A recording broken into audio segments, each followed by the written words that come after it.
messieurs, bonsoir et bienvenue à cette émission d'Info 9. Gilles Parent connaît un succès fou en Europe, mais au Québec, comment va sa carrière? Alors, pour nous parler de tout ça, mesdames et messieurs, l'auteur, compositeur, interprète de Macamique, M. Gilles Parent. Gilles, bonsoir. Bonjour, Gaby. Merci d'avoir accepté cette invitation. Gilles, on parle de vous très souvent.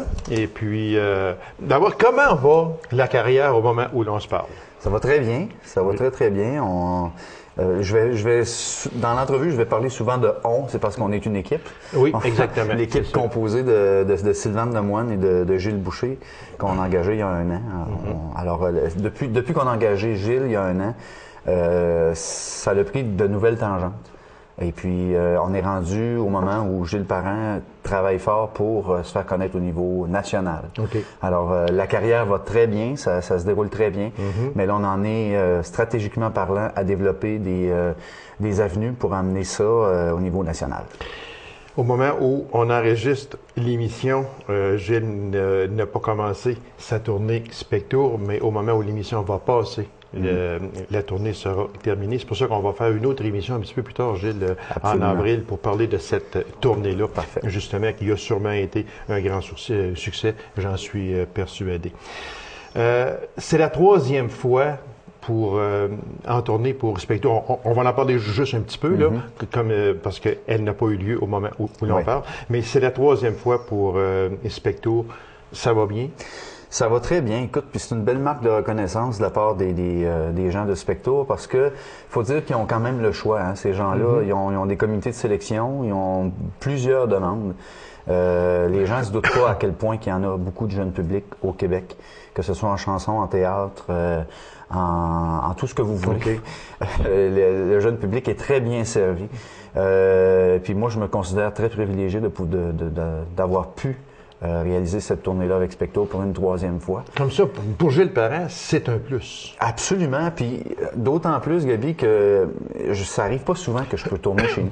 Ça arrive vraiment pas souvent. Si je compare, mon chiffre d'affaires se fait à 95% à l'extérieur de la région. Ouais, c'est ça qu'on va parler justement tantôt. Quand j'ai la chance de venir chez nous, là, c'est extraordinaire pour moi. Comment on est choisi par Spectour? La façon, c'est comme je disais, on soumet notre candidature à un comité de sélection. Donc, il y a une dame qui reçoit toutes les mises en candidature. Elle fait un premier screening, un premier échantillonnage de ce qu'elle reçoit.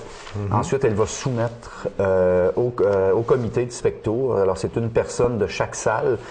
On sait que Spectour compte 9 salles. Je ne sais pas si tout le monde les connaît, mais rapidement, il y a les 4 grandes d'Abitibi. Il y a au Témiscamingue, il y a Témiscamingue Sud, il y a Chibougamau, Kivion, Matagami, qui vient du greffer à tout ça. Alors, c'est quand même un excellent réseau et ces gens-là se réunissent une fois à tous les 2 ou 3 mois, je crois, et reçoivent cet échantillonnage-là et font un choix parmi ce qui est proposé. Donc, on peut dire que c'est un privilège que d'être choisi. C'est un très grand privilège. Spectour, parce que d'abord, les commanditaires, on peut parler de ça, on peut parler aussi de la visibilité à la grandeur de l'Abitibi-Témiscamingue. Alors, c'est sûrement un plus pour... C'est une belle reconnaissance. Exactement. Après Spectour, on se propose de faire quoi, Gilles? On parle d'un DVD possible. Qu'est-ce qui va se passer pour Gilles Parent après cette tournée Spectour? Nous, c'est évident que dès que la tournée se termine, oui, on s'attaque à ça au DVD. On a déjà, les scénarios sont écrits. Bon, c'est sûr qu'il reste beaucoup de peaufinage à faire. Il faut voir avec les gens avec qui on va tourner, en l'occurrence Radium Multimédia. On va se pencher avec ces gens-là pour voir si la faisabilité des scénarios. Et puis, on va faire la réévaluation, corriger tout ça. Mais le nerf de la guerre, comme on dit, c'est que nous, c'est sûr qu'on veut faire un DVD et on sait que l'avenue pour aller plus loin, je te le disais tout à l'heure, pour arriver au niveau national, ça prend un produit où on va être vu. Être entendu, c'est pas assez. Ça, c'est vrai. Surtout au niveau jeune public. Ouais, les gens, faut voir. Au Québec, on n'est pas choyé parce qu'on doit voyager beaucoup pour aller voir des spectacles. Quand on a la chance de faire un spectacle dans notre région, on se considère chanceux. Quand on a la chance de faire des tournées à l'extérieur aussi. Mais entre les deux, les gens se déplaceront pas pour faire 300 km pour aller voir Gilles Parent en spectacle. Alors, si moi, je veux être connu au niveau national, il faut que les gens voient que ce gars-là fait de la musique, mais il faut qu'ils mettent un visage sur ce qu'ils entendent. Alors, faire la promotion, tout ça, de mettre le DVD sur tablette, faire la promotion pour que les gens l'achètent, et puis associe le visage à la musique. Et puis, c'est de même que je vais me faire un nom. Alors, oui, la stratégie, c'est de faire ça après, mais le nerf de la guerre, comme je disais, c'est de trouver des sous pour le faire. Oui, exactement. C'est sûr. Vous allez le faire en collaboration avec Radium Multimédia. Oui. C'est ça? Absolument. Ça c'est campé, c'est clair et on dit tout le temps qu'avec Radium, on y va à coup sûr. Fait que j'en suis persuadé, encore une fois, que ce sera encore une très belle équipe. J'en suis persuadé. On se connaît déjà depuis plusieurs années, donc c'était tout naturel. Puis en plus, écoute, quand on a un service dans notre région, puis qui est aussi professionnel, sinon meilleur que ce qu'il y a à l'extérieur, pourquoi pas l'encourager et puis travailler ensemble. Hein. Alors, le but du DVD, on en a parlé un peu, mais j'aime, Gilles, ce que tu viens de dire là, c'est que on va écouter quelqu'un, mais quand on va le voir, c'est totalement différent. Ben, écoute, nous, c'est qu'on en est venu à ce constat-là. C'est que si on fait un parallèle avec ce qui se passe en Europe, il y a tellement, les villages sont tellement collés. Par rapport à ici que ça va de dire qu'il y a un artiste qui va en spectacle, ça va faire une traînée de poudre. C'est des villages ont 7-8 kilomètres, un peu comme Macamic-Poulari, si on veut. Okay. Ça voyage vite, les nouvelles. Tu sais, quand les gens vont au café et qu'ils reviennent à la maison, ah oui, tel spectacle. Ça voyage très, très vite comparativement chez nous. Alors ici, il faut se faire voir par un autre moyen. Il faut faire beaucoup de promotion, radio, télé. Exactement. Ça coûte de l'argent. C'est quoi, justement, sans aller dans la précision là, exacte, le financement, je veux dire, le prix d'un DVD, Gilles, ça peut être combien? Parce que des fois les gens peuvent dire, oh, regarde, un DVD, c'est quand même pas aussi cher que ça, etc. C'est quoi le prix pour que Gilles Parent soit satisfait d'un DVD? On peut jouer dans quoi, à peu près? Écoute, nous, on estime que ça va coûter autour de 50 000. OK? Mais on le sait pertinemment que ça pourrait coûter le triple. Je veux pas dévoiler les prix que nous aurait fait Radium s'il y avait... Non, c'est pour ça que je veux pas qu'on aille là, à profondeur. On sait que ça va coûter autour de 50 000. Okay. Et ça, on parle juste de DVD. Puis peut-être même pas les copies. C'est le master, le cœur du DVD en tant que tel. Ensuite, ça prend d'autres sous pour faire la promotion, etc., etc. Alors, c'est beaucoup d'investissement. Puis par les temps qui courent, c'est pas évident de trouver du financement. Mais nous, on est ouvert à tout. On fait des recherches pour ça. C'est pour ça qu'on a engagé un conseiller marketing. C'est pour trouver des solutions à ça. Parce qu'on le sait pertinemment que c'est par ça que ça va mousser la carrière. Alors, ceux qui croient en Gilles Parent et qui veulent l'aider financièrement, voilà, le mot est lancé. Mais ce serait bon aussi, Gilles, c'est sûr, parce que c'est très dispendieux. On est dans une économie faible au moment où l'on se parle. Mais c'est que moi, bravo. Puis chapeau, même si c'est d'un beau petit bonnet, mais chapeau quand même, Gilles, parce que se lancer comme ça dans le contexte économique d'aujourd'hui, il faut pas avoir peur de plonger. Puis je pense que Gilles Parent a toujours plongé, puis il s'est jamais gagné la tête au fond de l'eau. Non, absolument. Puis non, je pense que moi, je crois beaucoup au talent que j'ai, puis les gens qui m'entourent aussi, les gens qui se greffent autour, c'est parce qu'ils croient en Gilles Parent, c'est ça. Et puis, écoute, on va travailler ensemble pour y arriver. Puis bon, ça fait 10 ans que je suis dans ce domaine-là. Je pense que je sais dans quoi je me suis embarqué. Et puis, non, ça vaut la peine d'investir et aller plus loin. C'est une question que je pose à peu près à chaque fois à Gilles Parent. Puis j'aime lui poser cette question-là parce que sa réponse est toujours bonne. Le choix que vous avez fait d'aller au jeune public, vous ne l'avez jamais regretté? Jamais, parce que, bon, comme je le disais, ça fait 10 ans que je fais ça. C'est sûr qu'au début, quand je me suis lancé, j'avais aucune idée dans quoi je m'embarquais. En fait, je savais vers quoi j'allais parce que j'avais déjà une affinité pour le jeune public parce que j'enseignais à l'école. Voilà. J'avais une idée comme de l'approche. Mais si les gens m'avaient demandé est-ce que tu croyais te faire une dizaine d'années, j'avais aucune idée. Je savais pas que j'allais m'embarquer aussi longtemps que ça. Gilles Parent plongeait dans ça sans savoir exactement là, où j'avais pas d'objectif, mais je savais que j'y allais avec fermeté puis honnêteté. Ça c'est, il y avait pas de compromis. C'est que je mettais mon énergie pour réussir. Et le jeune public vous le rend bien. Absolument. À chaque fois que j'ai l'occasion de faire un spectacle devant les enfants, c'est magique. Puis là, j'ai hâte d'aller sur scène parce que ça fait longtemps, ça fait déjà presque 3 mois. Ça remonte aux fêtes. Va tourner en Europe. Oui. Ça énergise tellement. Oui, exactement. Si on en parlait, justement, Gilles, d'une 6e tournée en Europe, en Suisse, en France, quelles ont été les grandes villes visitées? Les grandes villes visitées, c'est surtout là, autour de Lausanne, parce que c'est là que j'habite quand je vais là-bas. Mais bon, c'est Lausanne, Genève, secteur Genève, mais moins Genève. Genève, c'est encore plus concentré. C'est une agglomération où les gens ont beaucoup de sous, où ils ont la chance de faire venir des spectacles de plus de qualité que moi. On parle d'ancienneté, d'être connu ou pas, là. Alors, eux vont faire venir des spectacles comme Henri Dess, par exemple, qui est le monsieur jeune public. Que vous avez rencontré. Écoute, c'est mon idole. Alors, eux peuvent se permettre de faire venir des spectacles pas mal plus dispendieux que le mien et plus connus. Donc, c'est plus difficile de percer à ce niveau-là. Mais ça aussi, c'est une des raisons pour lesquelles je veux monter un DVD. C'est pour prouver à ces gens-là aussi qu'on a une qualité. 25 spectacles en 23 jours, du 1er au 24 de décembre. C'est une moyenne de 4 spectacles. Vous avez été jusqu'à 4 spectacles par jour. Ce sont des tournées qui sont difficiles. Oui, c'est des tournées qui sont difficiles. C'est très, très difficile, mais c'est tellement gratifiant en même temps. Puis je veux juste apporter une correction, Gabi. C'est pas toi qui as fait l'erreur au niveau des tournées. C'est pas une 6e tournée. Ça fait 6 ans que je vais en tournée là-bas. Dans les journaux, c'est sorti comme ça. Mais en fait, si on calcule 3 fois par année en 6 ans, c'est environ une vingtaine de tournées que j'ai fait en Suisse et en France.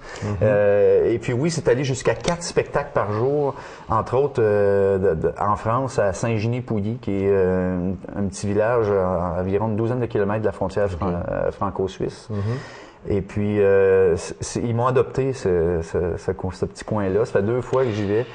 Et puis, ils m'attendent. C'est plaisant de se faire adopter par une autre ville que la nôtre, si on peut dire ainsi. Oui, puis d'autres communautés. Puis, exactement aussi. Parce que là, on est en Europe. Là. Ben oui, on est complètement dans un autre monde. On parle français, mais avec un accent. C'est très, très, très différent. La mentalité est différente, mais avec les enfants, c'est international. C'est ça, exactement.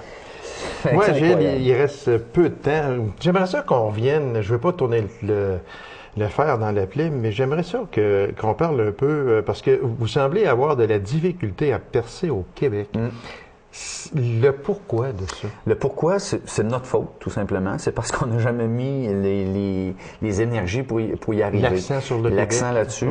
La stratégie qu'on a adoptée, nous, notre équipe, depuis 1 an, c'est de développer le nom Gilles Parent en Abitibi-Témiscamingue. On s'est dit, allons-y de manière concentrique. On va commencer chez nous. Quand ça sera bien campé ici, on appliquera le même système à l'extérieur. Alors là, il fallait trouver des stratégies pour faire connaître Gilles Parent en région. Il y en a eu quelques-unes, dont une série télévisée qui a été tournée avec TVC7 à Amos, qui a été diffusée sur le câble là-bas. Cablevision, dont TVC9 ici à Macamic, et puis au niveau de toutes les télés communautaires qui sont reliées avec Cablevision, l'ont également acheté, cette émission-là, et la diffusent. Ça, c'est extraordinaire, et on a vu le résultat, ça a été instantané. Instantané. Moi, j'ai vu une grosse différence entre le fait que j'allais faire des spectacles dans le secteur d'Amos et que je retournais après que la série soit commencée. C'est incroyable l'affluence puis le regard que les enfants et les parents ont eu envers moi par rapport à ça. Donc, ce n'est pas le fait qu'il y ait trop d'interprètes pour enfants, si on peut s'exprimer ainsi, au Québec. C'est parce que vous n'avez...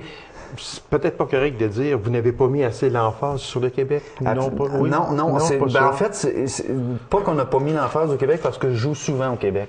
Les gens ne savent pas, mais je vais souvent tourner dans le secteur de Montréal. J'ai fait des tournées en Gaspésie 2 fois, sur la Côte-Nord, tout ça. Les gens me connaissent là-bas, mais ne me reconnaissent pas. Ils ont entendu parler de mon nom, ils savent qui je suis, les diffuseurs me connaissent, mais c'est pas encore reconnu. Alors, pour être reconnu, il faut utiliser des moyens, comment je dirais, des choses de masse, des armes massives. Et notre arme massive, nous, ça va être le DVD. Alors, ça revient à dire à tout ça, notre sort est entre nos mains. C'est à nous de nous prendre en charge, puis de faire en sorte qu'on va aller se présenter aux gens. Puis pour se présenter, il faut avoir un bon produit. pas juste en chanson, mais au niveau visuel, on en a parlé tout à l'heure. Et le DVD, à ce moment-là, va devenir un outil très important et indispensable, autant pour faire la promotion auprès des diffuseurs que du public. En Europe, est-ce que vous avez une personne cible en Europe lorsque vous en allez faire une tournée? Oui, absolument. Ben, j'ai une dame qui travaille pour moi là-bas, qui fait le même métier que moi depuis 4 ans. OK. Mais quand on s'est connus, elle était enseignante, point à la ligne. Coup de cœur qu'elle a eu, quelqu'un qui avait prêté un de mes CD, et puis c'est elle qui, faisant partie d'un comité culturel à l'époque, avait demandé au comité de me faire monter là-bas pour un spectacle, puis ça en a découlé un paquet de tournées après. Et c'est toujours cette personne-là qui fait des démarches pour moi pour trouver des spectacles là-bas. On dit que les enfants, bien, c'est vraiment international. Mais sur une scène, Gilles Perrin, est-ce qu'il voit une différence entre des enfants suisses, des enfants français et des enfants au Québec? Il n'y en a pas de différence. Il n'y en a pas de différence. Au niveau des réactions, c'est similaire. La seule différence que je dirais, c'est qu'au niveau européen, ils ont la chance, comme je disais tantôt, de vivre près des grands centres. C'est tellement près. Écoutez, si on fait une comparaison rapide, l'Abitibi-Ouest avec la Suisse, l'Abitibi-Témiscamingue et la Suisse, c'est, au niveau superficie, l'Abitibi-Témiscamingue, c'est plus grand que la Suisse. Okay. Ils sont 7 millions. Alors, imaginez 7 millions d'habitants en Abitibi-Témiscamingue. Alors, prenez maintenant l'Abitibi-Ouest, puis on est 24 000 à peu près. Bien, eux autres, en Suisse romande, où je joue, parce qu'il y a un secteur francophone, ils sont 1,6 million. Alors, imaginez 1,6 million d'habitants en Abitibi-Ouest. Vous comprendrez que le message circule pas mal plus vite. Exactement. Alors, le phénomène, c'est ça.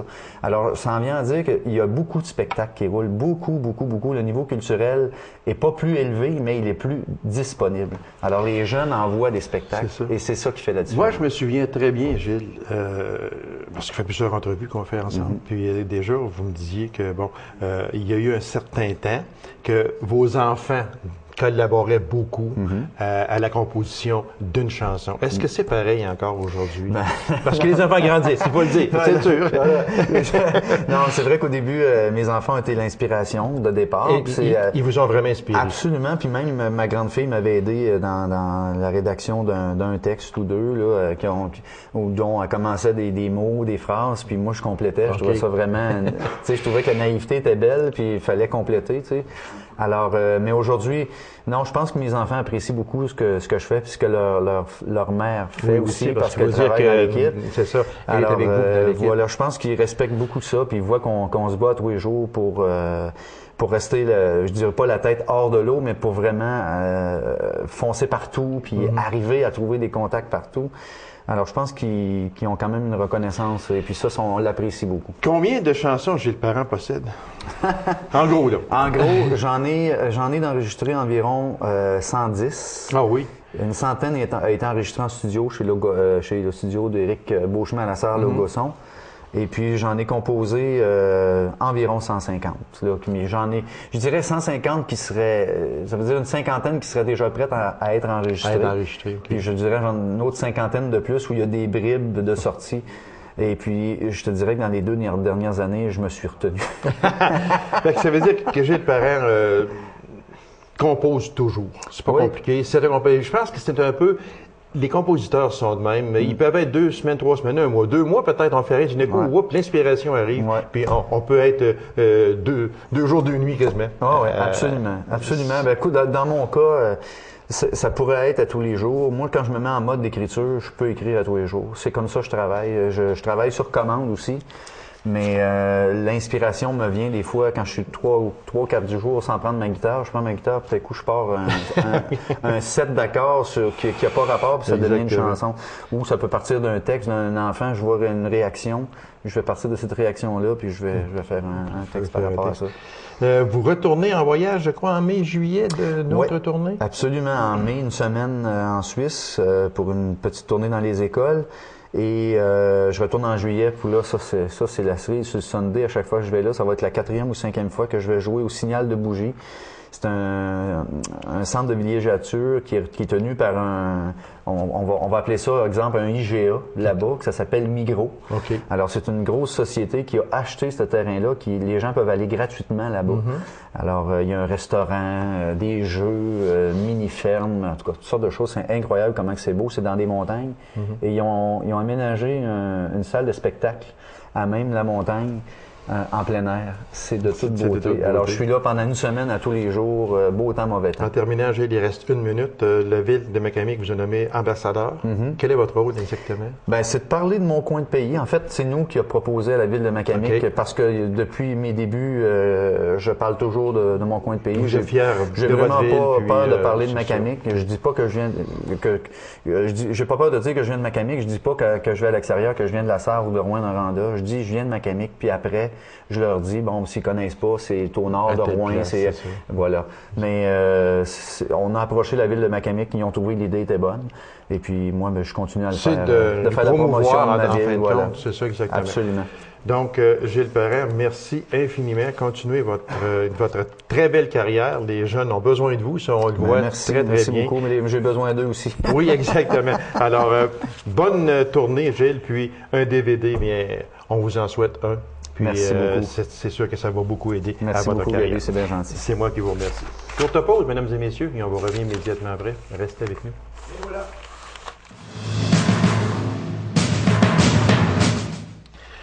On le reçoit à chaque année. Il vient nous parler de la campagne de levée de fonds pour la Fondation canadienne du Rhin. Mesdames et messieurs, M. Lévi Trottier. M. Trottier, bonsoir. Bonsoir, M. Lacasse. On vous reçoit à chaque année. C'est toujours très important de vous recevoir parce qu'on sait qu'une campagne de levée de fonds, c'est toujours important. Peu importe la cause, elle est toujours très importante. Si on y allait, d'abord, il y a un objectif cette année aussi. Et oui, notre objectif cette année est de 30 000 OK. L'année passée, nous avions ramassé tout près de 40 000 Mais cette année, disons, notre objectif est un peu plus bas, mais on espère quand même le dépasser. Sûrement, parce que c'est sûr qu'il y a la conjoncture économique qui n'est pas ce qu'elle était l'an passé. Elle est déficiente un peu. Et puis, je pense que l'objectif, il est sobre. Puis, vous devriez sûrement atteindre cet objectif-là. Est-ce qu'il y a un thème cette année, monsieur? Oui, le thème, c'est sur le don d'organes et de tissus. Alors, c'est bien clair qu'on travaille très, très fort sur les dons d'organes parce que c'est avec ça, cette année, à la Sarre, avec notre centre de dialyse, nous avons eu 3 greffés du rein. OK. Alors, normalement, on a la moyenne est à peu près d'1 par 3 ans. Et cette année, nous en avons eu 3. Alors, je pense que ça nous stimule justement pour parler du don d'organes encore. Et ça doit aussi stimuler les personnes qui sont en dialyse au moment où on se parle. Je tiens justement de profiter de l'occasion pour saluer ces 12 personnes-là que nous avons en dialyse à la Sarre. Aujourd'hui, c'est leur journée de repos. Alors, ils font la dialyse le lundi, le mercredi, le vendredi. Alors, je les salue. Je salue aussi le personnel infirmier avec Nicole Gauthier, qui est infirmière-chef. Elle a une belle équipe à notre centre de dialyse. Puis je voudrais aussi saluer nos 215 bénévoles qui vont justement faire du porte-à-porte d'ici un mois pour justement ramasser des fonds. Si on parlait des dates de cette levée de fonds-là, M. Oui, Trottier. nos dates sont du 29 mars au 4 avril. On a mis notre campagne un petit peu plus tard à cause de la température. On se dit, rendu au 29 mars, normalement, là, on prend le mois d'avril. Il devrait faire beau. Puis, on l'espère. C'est mieux pour nos bénévoles qui font du porte-à-porte. Il y aura aussi cette année, comme les autres années, ou du moins comme l'an passé, un brunch santé. Oui, nous avons un brunch santé qui va se tenir au pavillon des sports de Dupuis. C'est la 2e année qu'on le fait. Alors, nous réunissons environ 235 personnes. Nous sommes à guichet fermé. On est en train de vendre nos cartes, là, puis ça va très bien. Alors, ce brunch santé-là, c'est justement pour montrer aux gens qu'on peut manger tout en faisant attention à notre santé. Il n'y a pas de saucisses au lard. Pas de bacon, pas de saucisses, beaucoup de fruits, des fèves au lard faites avec une recette spéciale, du jambon, la même chose. On a eu nos recettes du Centre de santé des Aurores boréales l'an passé. C'était eux autres qui étaient venus à notre brunch. Alors, cette année, on continue dans le même sens. C'est qui va organiser ce brunch-là cette année? Par le pavillon des sports de Dupuis. Ce sont ces gens-là qui organisent le brunch. et on split avec eux autres. Les recettes sont divisées 50-50. 50-50. C'est pour aider normalement aux jeunes qui font du sport à Dupuis. C'est pour une bonne cause. Puis pour nous autres, bien, ça nous aide aussi.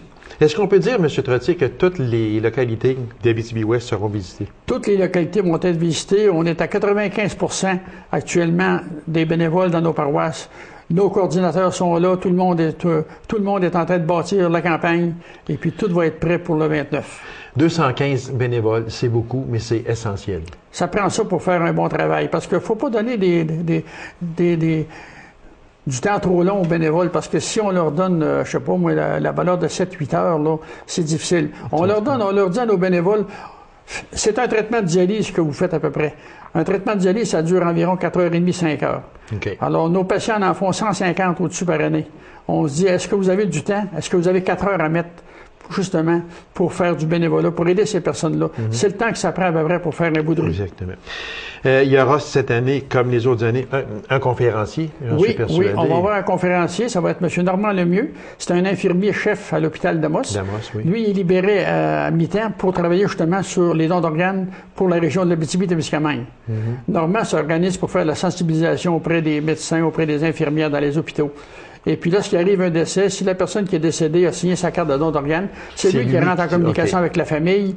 Alors, c'est tout lui qui enclenche le processus avec Québec Transplant pour faire le prélèvement des organes. Et puis, cette personne-là va venir nous parler justement à notre brunch à Dupuis. C'est très important. Lui a un rôle essentiel à jouer, un rôle primordial, M. Lemieux. On est en train de bâtir en région avec ça, là. Vous savez que ça se fait pas dans une semaine. Ah, mon Dieu, non. Mais par contre, on s'aperçoit là, que ça avance tranquillement, là.